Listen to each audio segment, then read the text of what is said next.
Hello everyone, this is Scarzig, and welcome back to another episode of Shardbound. Today, we're going to be playing some Blue. Now, this is a faction, of course, that's still teetering on the edge. A lot of people are saying that it's not in a great spot, but, it is still really fun to play. And a handful of players still have some, success with this faction. They have really strong utility and a lot of really fun mechanics, so you can't really count them out, right? So I wanted to quickly go over a list that I had come up with and see what we can do with it. So let me turn off my camera just so we can get a better look at the deck list as per usual. So check this out. The main idea of the deck is to have a bunch of stuns and lockdown cards that allow us to have our minions trade into things for free and remain alive. Eventually, you slowly build up a board that way. Then you're able to overwhelm your opponent because once you get to super time skip online, you're able to start plucking their anything they summon out of position, and then just pressure them from there. So we have 2 Chrono Slaps to that effect. The 1 mana cost is actually really good for this, great in the early game. Same with Spark of Genius. Being able to deal 2 damage to a unit in line of sight is fantastic for cleaning up those early game minions. Especially being a ranged hero, you need a little bit of extra utility that way to deal with, those early 2/3s or 3/3s or what have you. This might be the extra couple pinks of damage you need to finish off something really big, and the card draw is fantastic. We've also got slow reflexes. You change an enemy's attack to 0 for a full round, and you draw a card. So it's important to note that Spark of Genius draws you that card at the start of your next turn, and Slow Reflexes gives you that card immediately. And of course, we've got the almighty Super Time Skip.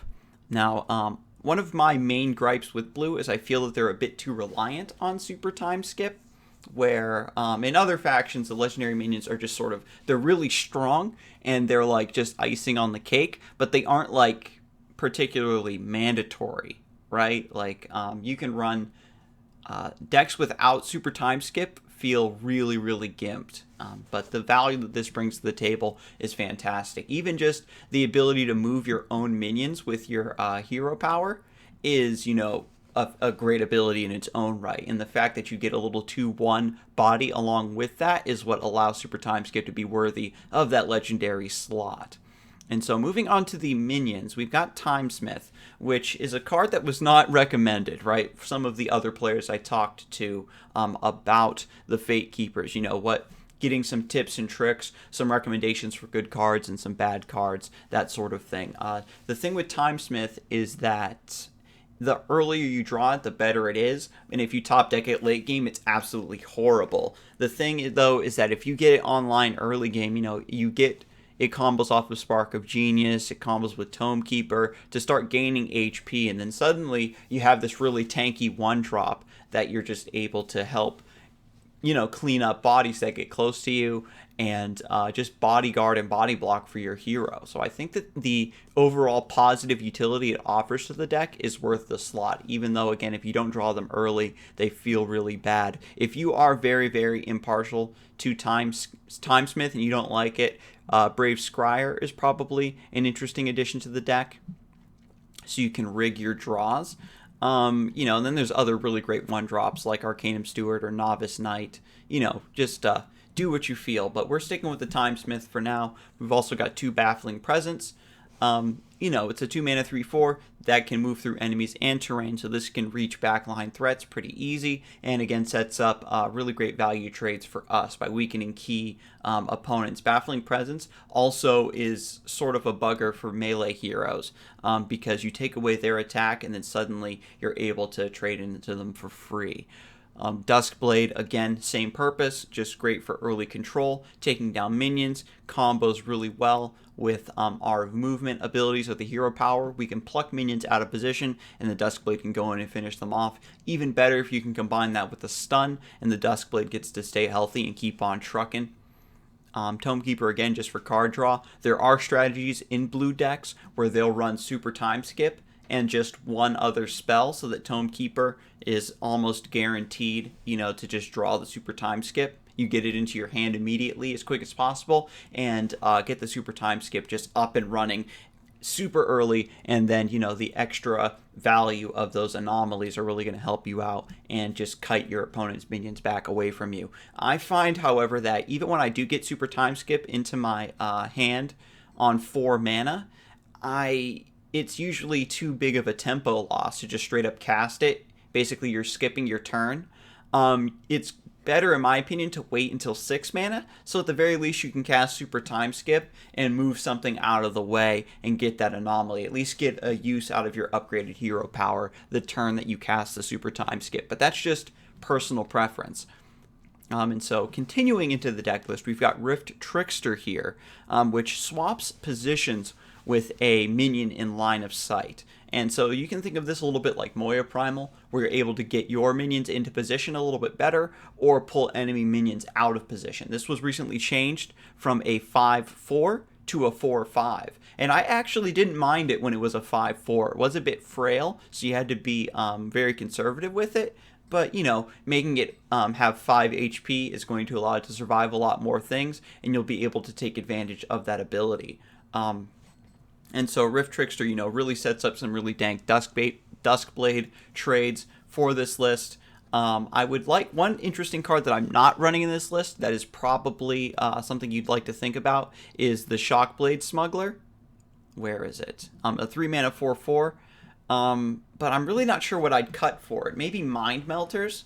It's just that Fate Linker is almost as good, right? Your opponent, I think, is going to be when you play the Shockblade Smuggler, your opponent is instantly going to spread their units out and play around the Shockblade Smuggler. So, I mean, even with Rift Trickster, it's probably just to stick with our stun a single target, take it out for free sort of gameplay, rather than going for the big AoE plays.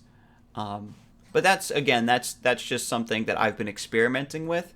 Eventually, I probably will end up going back to running Shockblade Smugglers or something, if I can figure out what I want to cut for them, of course. Fate Linker, after this minion deals damage, it deals its attack damage to another random enemy. So sometimes that gets a little bit of extra face damage, and sometimes that will just take out another minion entirely, especially if they have something weak, like a ranged minion sitting in the back line. Like Fate Linker has that capability. If the minion is stunned, we're going to get extra procs and extra value out of the Fate Linker. I've had games where I'll cast Spirit Binder on a really large target, something with a lot of HP, and then the Fate Linker is just able to wail on it over and over and over again and get way too many procs, and the value is insane. So again, pointing out Mind Melter, just another stun that we can use to get favorable trades. Mind Melter will also allow us to lock up a backline threat for a turn in emergency situations, right? This will allow us to maybe get into a better position, something along those lines. We've also got Penumbran Assassins for that same effect. We need just a little bit of backline removal. And this is really going to help us out. Softens up larger minions as well for us to take out with our hero and Spark of Genius, for example. Spirit Binder, just a great effect overall, being able to just lock something down in the backline alongside the Spirit Binder. And I think that Spirit Binder, in emergencies, you lock down your opponent's backline threat, or you lock up that big minion that's closing the distance, and then Fate Linker starts to wail on it for free if your opponent tries to get aggressive. So Spirit Binder's fantastic.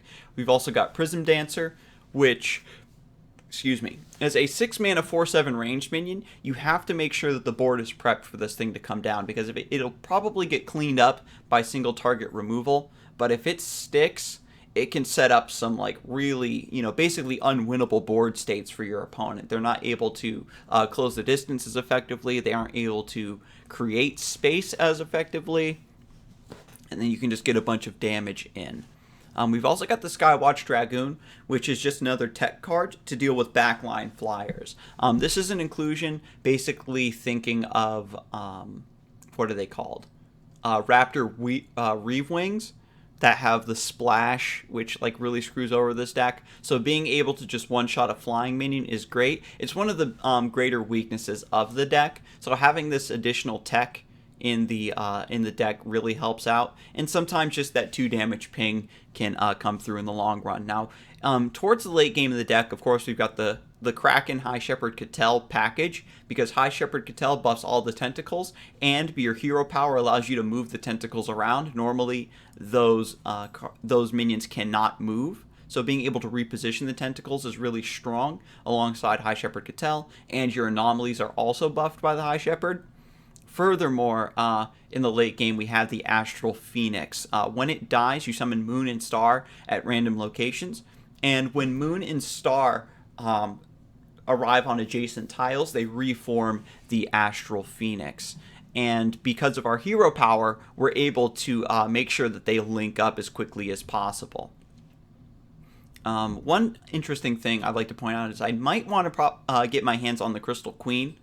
Whenever this minion damages a minion, it transforms it into a friendly 3/3. And that, I think, is insanely strong, giving this deck some late game power. But I don't have enough to craft it. So let's quickly hop onto the ladder, since we're done going over the deck, and see what work we can do.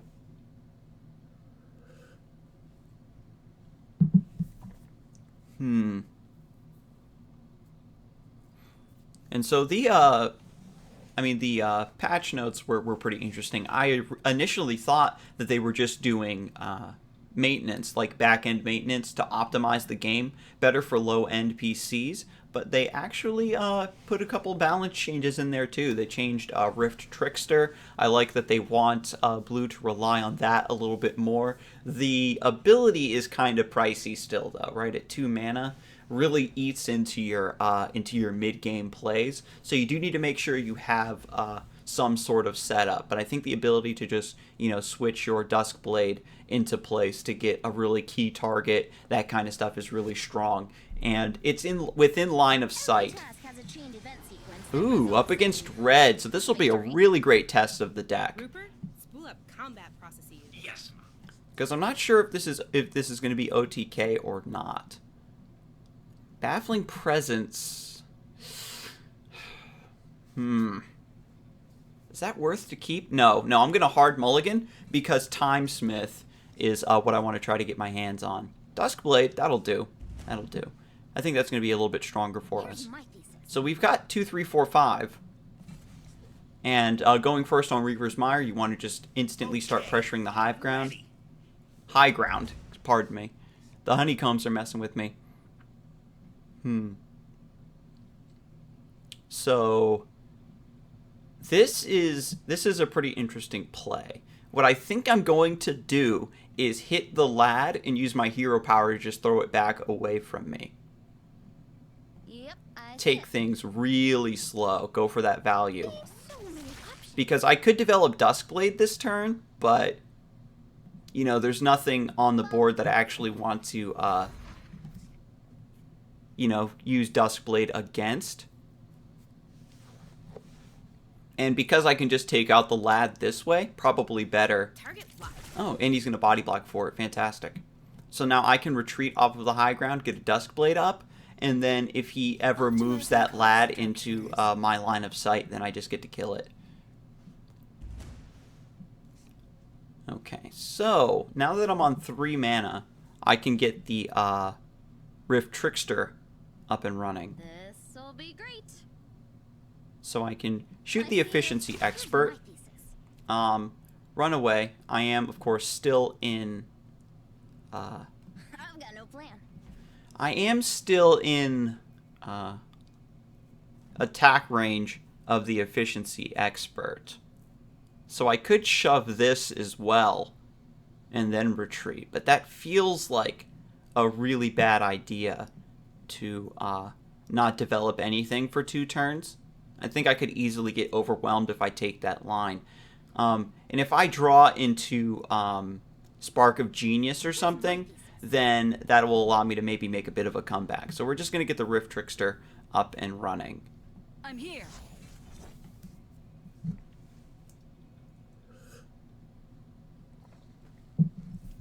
Shame that we didn't draw our Timesmiths, though. Really like to get those. Because if I had Timesmith in hand, I'd probably go Timesmith Duskblade. because like I said with Timesmith, the sooner you get it developed, the better. And now you see the lad is just a 2-1, but he doesn't want... He should, honestly, right? Just move it in. Damn! So the good news is that he's not able to pay to give the Valiant Mech Shroud. So I can still do shenanigans to it. So I can get the Fate Linker up here. 1, 2, 3. And I can't stand on these 2 tiles because of the Valiant Mech. If he has Shade, then Valiant Mech gets feared. Let me see. He'd play Shade here so that the Valiant Mech gets feared and he'd be able to get a big hit on me. So that's... Yeesh. Yep, I see it.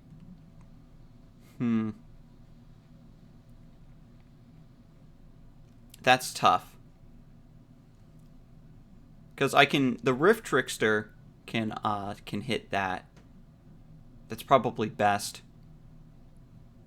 Here's my thesis. I've got no plan. I have to step all the way back to play around Shade as much as possible. And let me see. If he fears 1, 2, 3, 4, 5, 6. No, 1, 2, 3, 4, 5, 6. So he would be able to hit me potentially. So we're gonna develop the Duskblade over the Fate Linker. Okay. Ooh. Let's do that. This is an interesting line.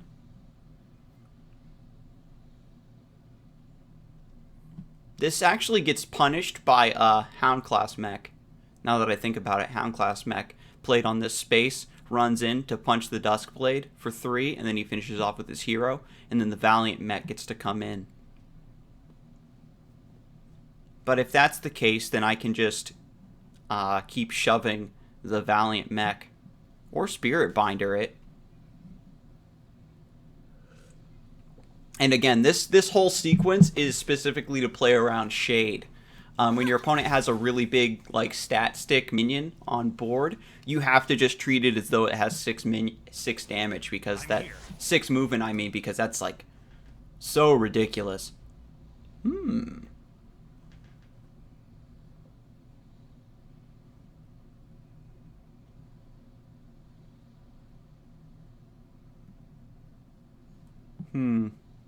So Rift Trickster. Let us dance the dance of blades. Officer Show Off is kind of a nuisance.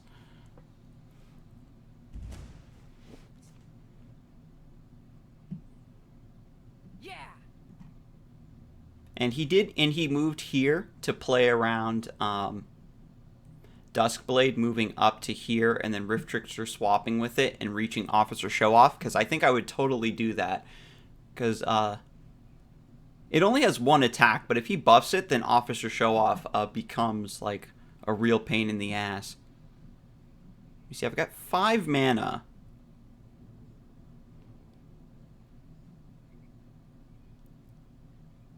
I can get a bunch of damage in here, though. A bunch of face damage. Is that worth? That might be worth.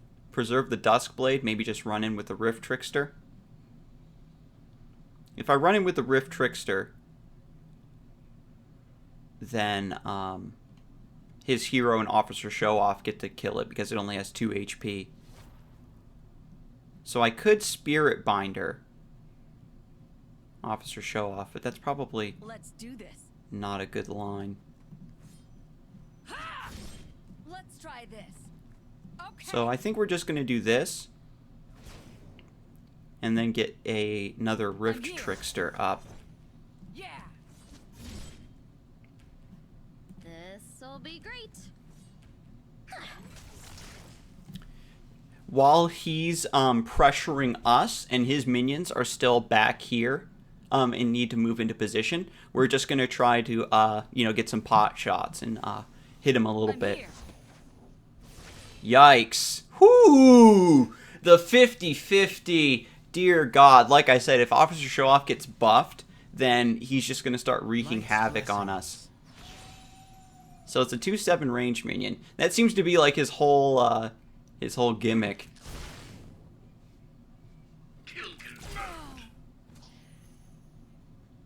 And because he stepped the Valiant Mech back, this spot right here is actually still safe. Little did you know I had this.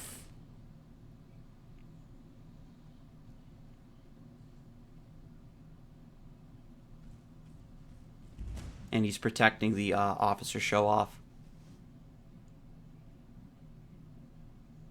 So I have to Spirit Binder that.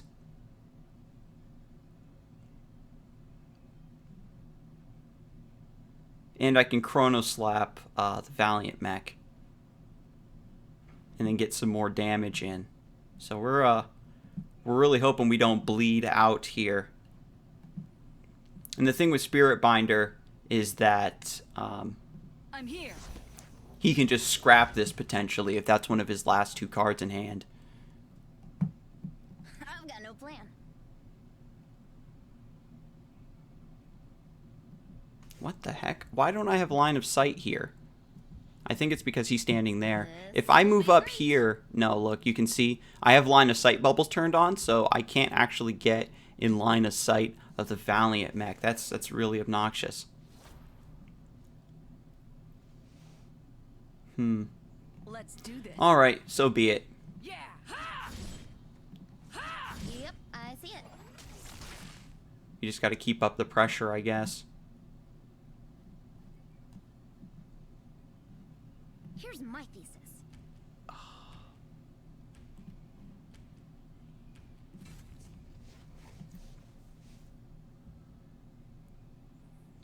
Basically, we fell really far behind on tempo, and I'm just trying to basically smork out the game before that actually matters. Which is once you've identified that you've fallen behind, and going for a play like this is good, because he might be forced to back off with his general and trade in here to kill the Rift Tricksters.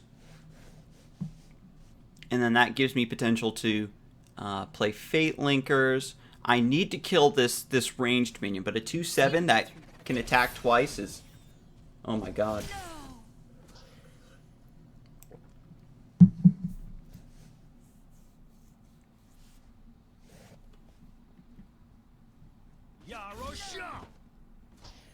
So he's doing a good job of protecting the Valiant Mech. Do it, buddy.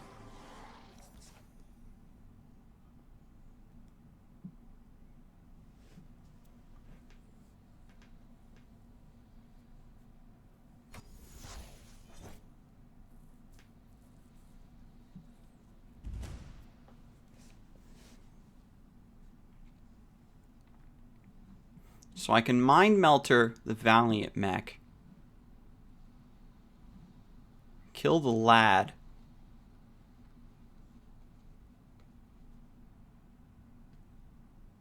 And I think if I shove Officer Show Off, I think it breaks the Spirit Bind. So I could like keep this bound, but then just move it off of high ground. And that doesn't really help me at all anyway.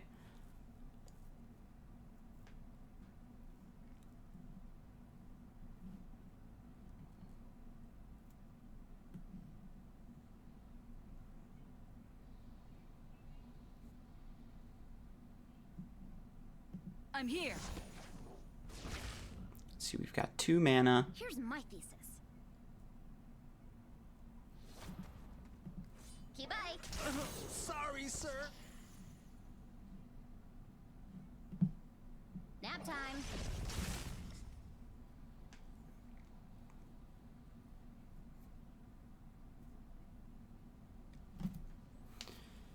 So I think he needs to run away with his general here. Theoretically, we could draw into Penumbran Assassin and then hit with our hero, Mind Melter, and Penumbran Assassin. And I realize I keep saying General, and that's because I've played so much Duelist, and in that game the heroes are called Generals.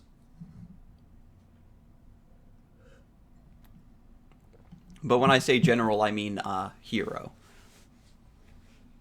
So we're like barely managing to stave off this push.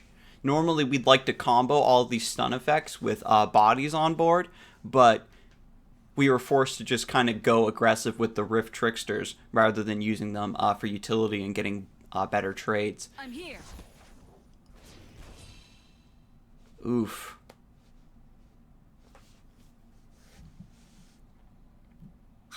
Yeah, so he's just trying to body block. I need Penumbran Assassin. Penumbran Assassin is lethal. Little did you know I had this. Go, Rupert.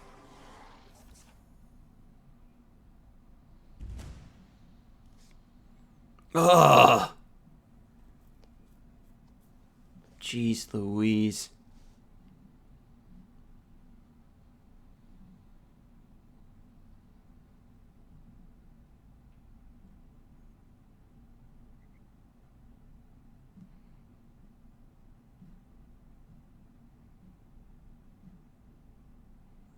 And it's funny because I don't even have enough mana to like Kraken, throw this out of the way.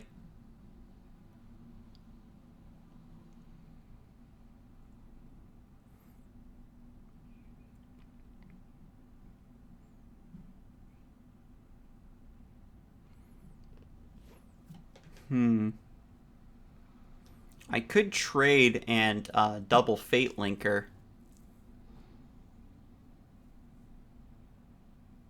Yep, I see it.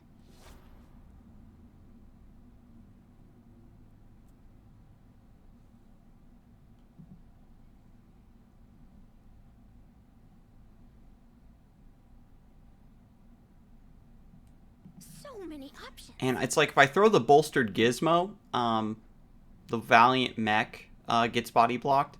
This'll be great. But we're going to throw the Wildlight Wrangler over this wall so Mind Melter can go in. And we're going to summon Fate Linker. So many Hit. And oh my god, I roped! I couldn't move out of the way! Oh my god! Damn! Ugh, I take so long to think of these plays. So that's just 9, 10, 11, 12. That's lethal. And he's taking too long to think about it. Don't slow roll me, man, because I roped. Because I would have been able to attack and then move over here. Strip him for parts. Oh, he had scrap. Yeah, so we were dead anyway. Because he could have scrapped the Fate Linker, and then the Valiant class mech goes in and kills me. Rupert, I give you all the credit. Ugh. So he eventually drew into scrap. So, honestly, it sort of comes down to Blue not having that, you know, just hard removal spell. And I think everybody's got one. Blue has Forked Existence, but it's not worth it to run because you send the big target back to their hand and you draw a copy, but then they just get to replay their guy and it's back in play before you get to summon your guy. And if that's like a Raptor Reavewing or something, or if he just replays Officer Show Off, I don't know. I suppose if it were something small, you could play it in the same turn because Fork Existence costs 5. So if you Fork Existence a 5-drop on 10 mana, then you can get yours in play theoretically. But typically Fork Existence is something you want to use in the mid game to deal with that big threat that's going to get you. And I'd really like to take a look at the replay and see what I did wrong there, what I could have done differently. Because I really think that going aggressive there was correct. And had I drawn into Penumbran Assassin, that would have been lethal on that turn. Because I would have been able to get that extra 3 damage in. But that buffed Officer Show Off was clutch. Holy moly. Let me see. I shoved the Lad. Then I played a 3-drop rather than shoving the Efficiency Expert, and that didn't actually end up mattering, did it? Efficiency Expert into Valiant Mech is what really screwed us over, I think. Because getting that really big guy into play early was like, ugh.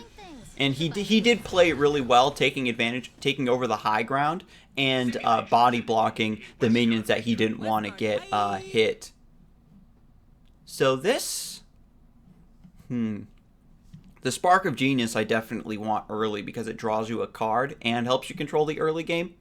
Where had I drawn Spark of Genius rather than shoving that lad, then I would have had an additional resource. So these two are great. Chrono Slap is just going to follow up with whatever else we draw into. That'll enable the Duskblade. And the Tome Keeper, fantastic. So we can step here, and gives us access to both patches of high ground. And I'm really glad that we're getting another rematch against Red. Because they, in the recent patch where they changed Rift Trickster from a 5-4 into a 4-5, that's probably one of the reasons they changed it, is they wanted it to stay alive and be more of a utility tool. But the fact that it had such high attack and the ability to swap positions with stuff made it so that you could just like get really beefy face hits in, and then they don't want that. Because if those Rift Tricksters actually had 5 attack instead of 4, they ended up getting so many face hits in that last game, I would have just been able to tempo it out, like just completely smork them. Again, there's no minions on the board, so playing the Duskblade isn't going to be as good. So we're just going to get the Tome Keeper up. And we're going to keep that near us. Oops, I should have played the Tome Keeper here, because Hound Class Mech comes through and kills this. That's probably a really low tempo play, and yeah, he's just going to draw a Gizmo instead. I respect the Hound Class Mech, but I probably give it a bit too much respect. So this is nice. He's in a bit of a slower start. So we can get the Duskblade up, which we can play here in the safe spot behind these two boulders. And do I just maintain this high ground? I think so. This'll be great. I can just move back to my original position when we leave the Tome Keeper here to protect the Duskblade. Right, because like if he summons Mech here, Hound Class Mech, then it just moves and attacks. And if Duskblade is at 1 HP, then I have to jump through a lot of hoops for it to get that last point of value. A lot of people were also saying that they would like to see flying gizmos removed from the possible pool of upgrades for these things. Ooh, and we draw a Timesmith early. This is this is really curving out for us really well. So we can step on the high ground and hit. Get another cheap shot. We can also Spark of Genius.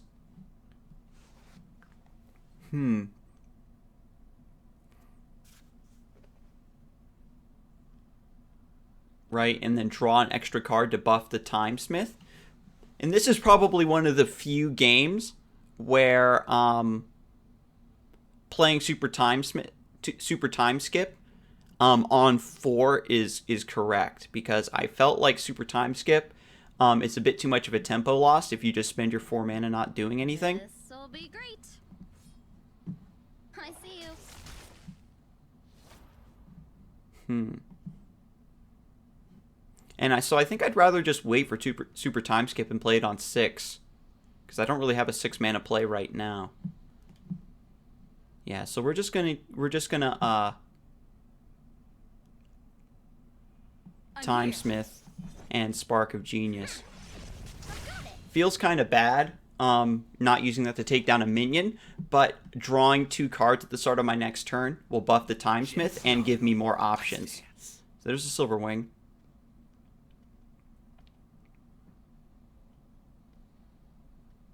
So this does appear to be an aggressive list, probably OTK red, because the start was so slow. Probably start moving in with the Tome Keeper, and you can sort of just buy time in the early game by just playing gizmos, because like ranged gizmo is super good. Interesting. Okay, so Fate Linker is cool because we can, if the Silverwing flies in, Fate Linker can hit it and has a chance to proc and kill one of the gizmos.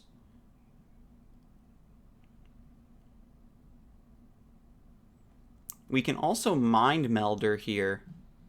Mind Melter. And the Silverwing can... And then the Duskblade can start moving in towards that Silverwing.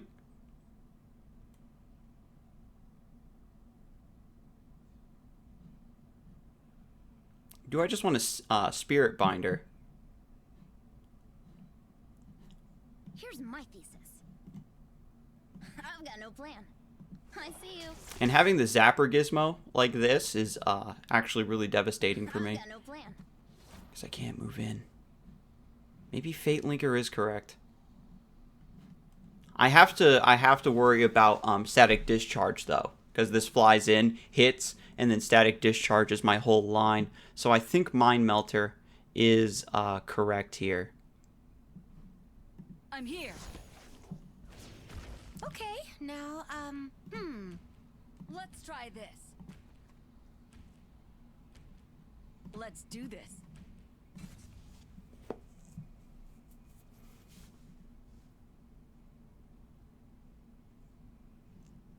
So I can move up, kill this gizmo, pull the Silverwing, Mind Melter goes in and kills it. Wow, so he's playing like a super defensive range deck. Gonna be pretty difficult for me to overcome this, but I do have super time skip, hero power, which can help. Like I said, doing that as a 6-mana play. And to get through these ranged minions, I'm gonna have to take a lot of the ranged damage here. Now I do have Chrono Slap, so I can pull the Silverwing, then stun it, so that the Mind Melter gets value, but then it dies to all of his ranged anyway.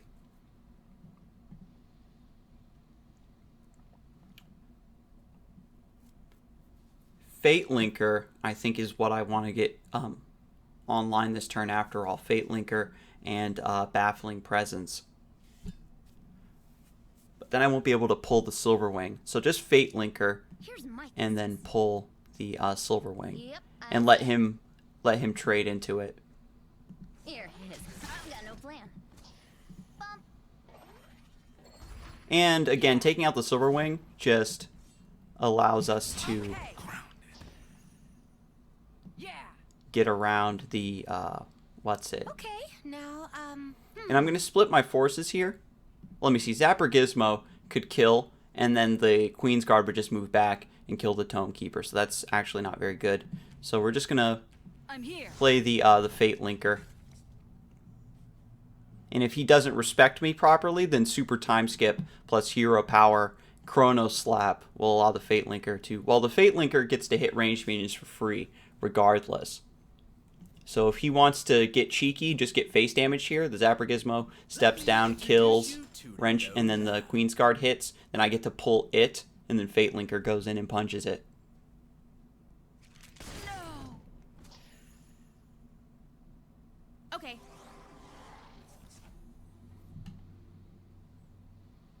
So we're slowly controlling his board. The problem is that everything that we're killing is like really low drops and gizmos. And he has a lot of cards. And so this might be buying him just enough time that he needs to, you know, just Hound Class mech us. Combo us to death.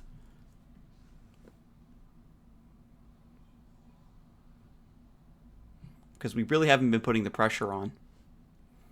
And we do have Skywatch Dragoon in hand to kill Raptor Reavewing if he summons that and he wants to splash our forces.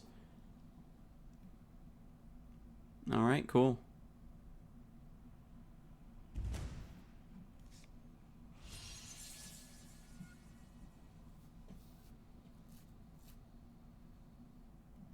Let's do this.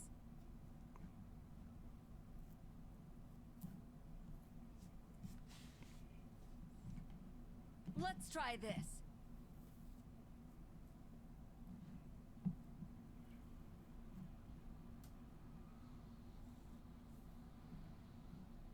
Let's do this.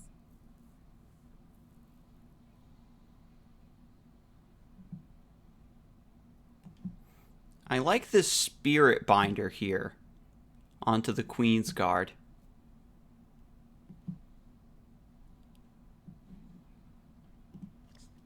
Actually, let's maybe let's see where Fate Linker goes first. Yep, I see it.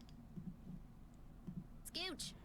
We'll pull the sturdy gizmo, Here's my piece. kill the zapper, Okay. have Fate Linker go in to get the hit. Nice. And then we can Spirit Binder the Queen's Guard. Okay. Have the now, Tome Keeper start going in. Let's try this. Duskblade can also step up.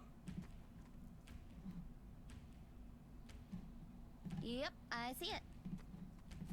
And we've got 2 body blockers for the Fate Linker.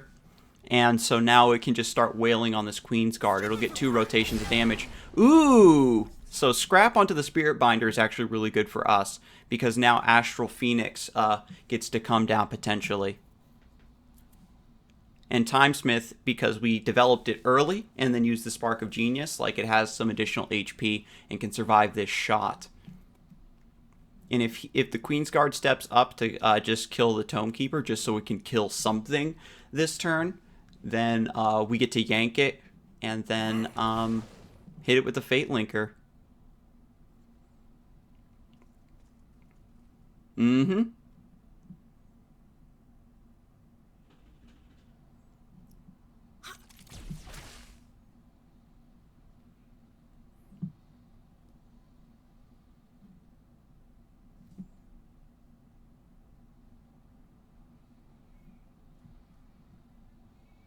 And he doesn't body block for the Queen's Guard. He does have 2 mana. Do it, buddy. Wow. Yeah, so he didn't play. He just drew a gizmo.